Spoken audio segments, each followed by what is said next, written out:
բացատրեմ, որ 3 ժամով ենք անցնում, այսօրվա դասը արդեն թեմայի ամփոփում է եւ պետք է իմանանք, թե առաջին հերթին ինչ բան են ֆինանսական խարդախությունները եւ զեղծարարությունները, ինչպիսի տեսակներ կան, առհասարակ այսօր ինչպիսի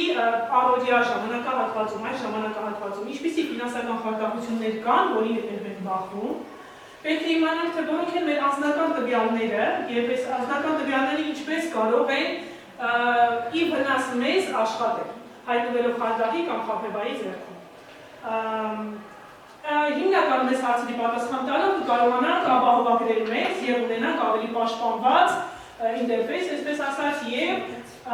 եթե անգամ կորցրել ենք մեր անձնական տվյալները, կարողանանք իմանալ կանխարգելման միջոցները եւ տարբերակները։ Միանգամից սկսենք եւ հասկանանք, թե ինչ բան են ֆինանսական խարդախությունները եւ զեղծարարությունները։ Սյուզաննան սկսենք, հա? Ինչ բան են ֆինանսական խարդախությունները եւ զեղծարարությունները, այո։ Ֆինանսական խարդախություն եւ զեղծարարություն, ֆինանսական խարդախությունների եւ զեղծարարությունները տնտեսական հանցագործությունների տեսակ է, թեև այս երկու հասկացությունները երբեմն նույնացում են, սակայն նրանք ունեն տարբերություններ։ Ֆինանսական խարդախությունը դա մի գործողություն է, երբ անձը խաբելով ուրիշներին նրանից գումար կամ այլ շահույթ է կորցնում, օրինակ կարող է մասին, ինչպես խուսափել ֆինանսական խարդախության եւ զեղծարարության զոհ դառնալուց, կամ եթե արդեն մեր անձնական տվյալները հայտնվել է զեղծարարի մոտ, ինչպես խուսափել հետագա վնասներից։ Այո, այստեղ կարող է եւ չմոռանանք սա ասել նորացնենք առաջ, որ շատ հնարավոր է, որ մենք գիտենք, շատ լավ գիտենք ինչպես այսօր պաշտպանել մեր անձնական տվյալները, բայց քանի որ ժամանակը առաջ է գնում շատ հսկայական քայլերով, հնարավոր է վաղը այն ինչը որ մենք գիտենք, դա քիչ լինի, դեռ բավական չլինի եւ զեղծարարը մտածած լինի մեկ այլ քայլ, որը կկարողանա հարձակվել, օրինակ մեր տվյալների վրա։ Վաղը նորից պիտի այս ամեն ինչ անենք ու մենք արդեն հիմա կասենք, թե ինչպես պահպանվել մեր հետագա այս խարդախություններից եւ զոհ դառնալուց եւ կանխարգելման միջոցները իմանանք։ Չէ՞։ Ահա, նստեի Սյուզաննա, ապրես, շատ լավ է։ Հիմա մենք դիտարկում ենք հատկապես ֆինանսական խարդախությունների եւ զեղծարարությունները on-line հարթակում։ Հիմա նախ իմանանք ինչ բան է առցանց առևտուրը, ինչ բան է առցանց առևտուրը, որպեսզի իմանանք, թե այստեղ ինչպես զոհ չդառնանք խարդախություններից։ Էլեկտրոնային խարդախությունները եւ զեղծարարությունները այսօր վառ կերպով արտահայտվում են էլեկտրոնային առևտրի եւ on-line գնումների ժամանակ։ Էլեկտրոնային առևտուրն առաջին անգամ օգտագործվել է բանկային համակարգում եւ ստացել է հեռակայային փոխանցումներ անվանումը։ Այս տարբերակում գնորդը լիազորում է բանկին հեռավիր ուղարկել մեկ այլ բանկի հաշվին, այսինքն գործընթացը ներառում է միջոցների շարժը մեկ երկրից դեպի մեկ այլ երկիր կամ աշխարհի մյուս ծայրեր, սովորաբար այն հնարավորությունները օգտագործվում է պետական համակարգի կամ խոշոր ձեռնարկությունների կողմից։ Ժամանակի զուգընթաց հեռակայային փոխանցումները փոխարինվեցին ֆինանսական տեղեկատվության, որի կողմից մեկ բանկը հեռագրերի, հեռահաղորդակցության եւ էլեկտրոնային փոստի միջոցով ինֆորմացիա է ուղարկում մյուսին, հրահանգելով փոխանցել միջոցները։ Այո, դու սկսեցիք հիմնականում, թե էլեկտրոնային առևտուրը ինչպես է զարգացում ապրել ամենասկզբից մինչև մեր օրերը։ Էլեկտրոնային առևտուր, հիմա էլեկտրոնային առևտուր եթե կա, ունենք դրա նաև էլեկտրոնային ստորագրությունը, սա իմ կարծիքով եւս եւ ինչքան հեշտ է այնքան էլ բարդություն կստեղծի հետագայում, որովհետեւ կծառայի որպես գործի ու կունենան փաստաթղթեր, մի բան էլ ասեմ այս վերջին նորություններից, որ արդեն արկ ու վաճառքը ամբողջությամբ ասում է էլեկտրոնայինի ընդհանուր միջև ավտոմեքենայի արկ ու վաճառքը, եթե լսել եք վերջին նորություններն են, կատարվելու ամբողջությամբ ավտոմատ, եթե առաջ գնում ենք ինկետերը, մղում կոչվածները, վարկյան աննատար մի քիչ մնացել դին երևա է, այստեղ, օրինակ, հենց առաջին գործը, առաջին քայլը, որը արդեն կա քարտը քո ձեռքում, դու արդեն չափահասես, արդեն ունես կար։ Ինչը կլինի քո առաջին ճիշտ քայլը, որպեսզի պահպանես քո CV-ին եւ անձնական տվյալները։ Դե եթե արդեն քարտը մեզ մոտ է, մենք պետք է մաքրենք CV-ին այնպեսի նյութով, որ եթե այլ քարտը ուրիշ մեկ այլ մարդու մոտ, ոչ կարողանա մաքրի եւ տեսնի CV-ի կոդը։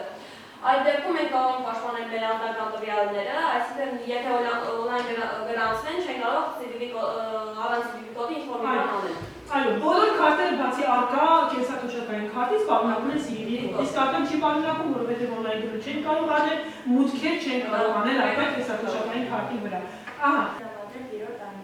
Այո, չի կարելի տրամադրել։ Այստեղ մի հատ նկարում է, սա ինչ է ասում։ On-line գրման ժամանակ գալիս է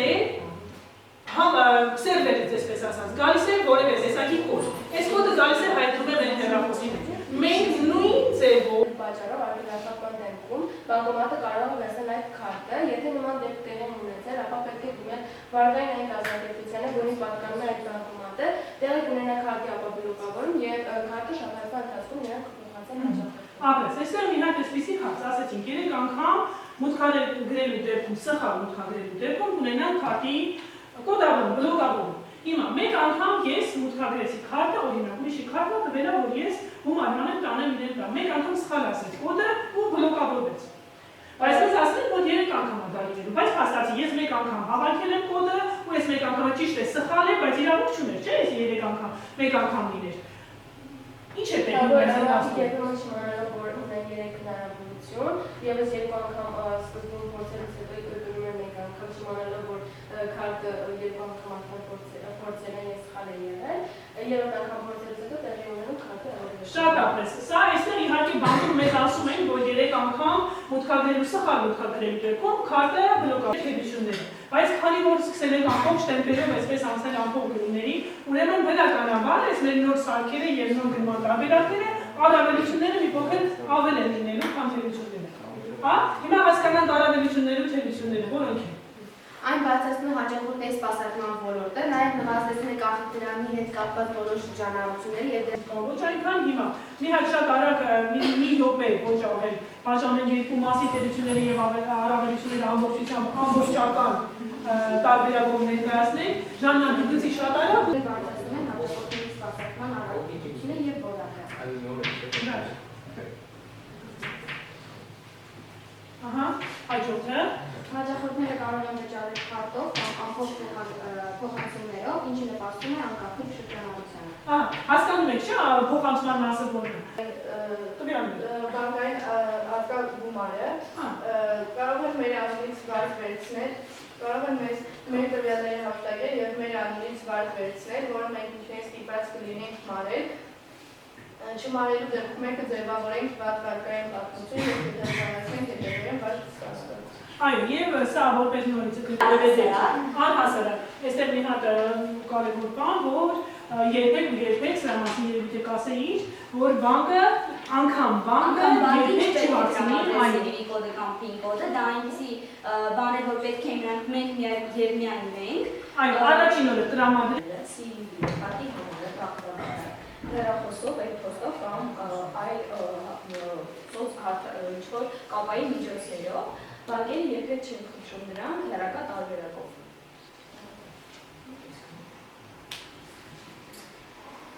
Ստուգեք սայթերի վստահելիությունը, ստուգեք սայթերի, երբ սկսում եք DTPS-ով։ Եվ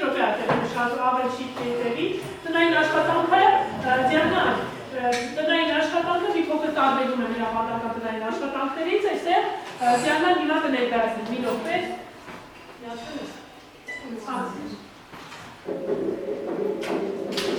Խմբով եք աշխատել, սրա մասին էլ ասեմ, որ ամբողջ դասարանն է աշխատել։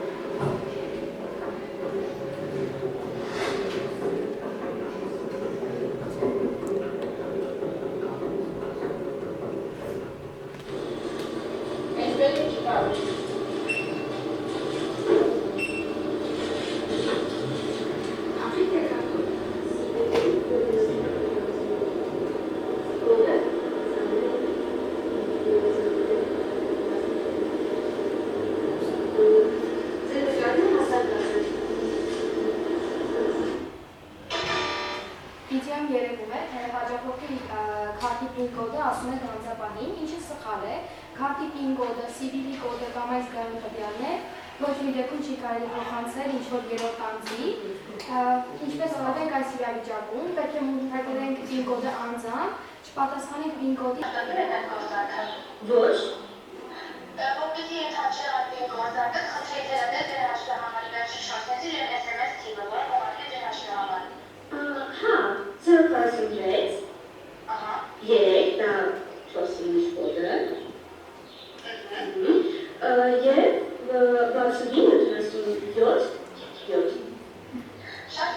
ձեր գործարքը չեղարկված բարի օր։ Շնորհակալություն։ Անձանոթ համարից զանգ է ստացվում, որտեղ ներկայանում են մեր բանկից, ասելով, որ կա ինչ-որ խնդիր եւ խնդրում են փոխանցել քարտի տվյալները։ Հիշենք, որ մեր քարտի տվյալները ոչ մի դեպքում չի կարելի փոխանցել ինչ-որ երրորդ անձի։ Եվ վերջին չորրորդը։